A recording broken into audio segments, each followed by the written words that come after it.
আমার মায়ের কাছ থেকে শেখা দুর্দান্ত স্বাদের সজনে ডাঁটার এই রেসিপিটি আজ আমি তোমাদের সাথে শেয়ার করব।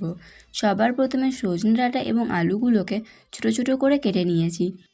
এবার আমি একটা মশলা তৈরি করে নেব। সেই জন্য মিক্সি জারের মধ্যে দিয়ে দিলাম কিছুটা পরিমাণ সর্ষে, একটা টমেটো, আদা, পরিমাণ মতো জল দিয়ে দেওয়ার পর এবার আমি দিয়ে দিচ্ছি জিরের গুঁড়ো, ধনের গুঁড়ো আর দিয়ে দিচ্ছি লঙ্কার গুঁড়ো। সব কিছুকে এবার আমি ভালোভাবে ব্লেন্ড করে নেব।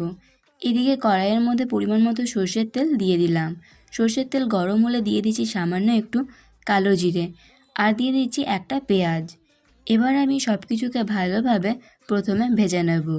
সব কিছুকে ভালোভাবে ভেজে নেওয়ার পর এবার আমি এর মধ্যে দিয়ে দিচ্ছি আলুগুলোকেও কিন্তু আমি একইভাবে ভালো করে ভেজে নেব।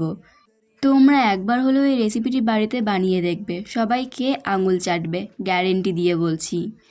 আলুগুলো ভেজে নেওয়ার পর এবার আমি এর মধ্যে দিয়ে দিচ্ছি সজনে ডাঁটাগুলোকে দিয়ে দেওয়ার পর এবার আমি এর মধ্যে দিয়ে দিচ্ছি পরিমাণ মতো লবণ আর দিয়ে দিচ্ছি খুবই সামান্য একটু হলুদের গুঁড়ো। এবার আমি সব কিছুকে ভালোভাবে মিশিয়ে নেব। সব কিছুকে একটু ভালোভাবে মিশিয়ে নিতে হবে। সব কিছুকে ভালোভাবে মিশিয়ে নেওয়ার পর এবার আমি আগে থেকে যে মশলাটাকে তৈরি করে রেখেছিলাম সেই মশলাটাকে এখানে দিয়ে দিলাম। এবার আমি সব কিছুকে ভালোভাবে কষিয়ে নেব। গ্যাসের ফ্লেমটাকে মিডিয়ামে রেখে সব কিছুকে ভালোভাবে কষিয়ে নিয়েছি।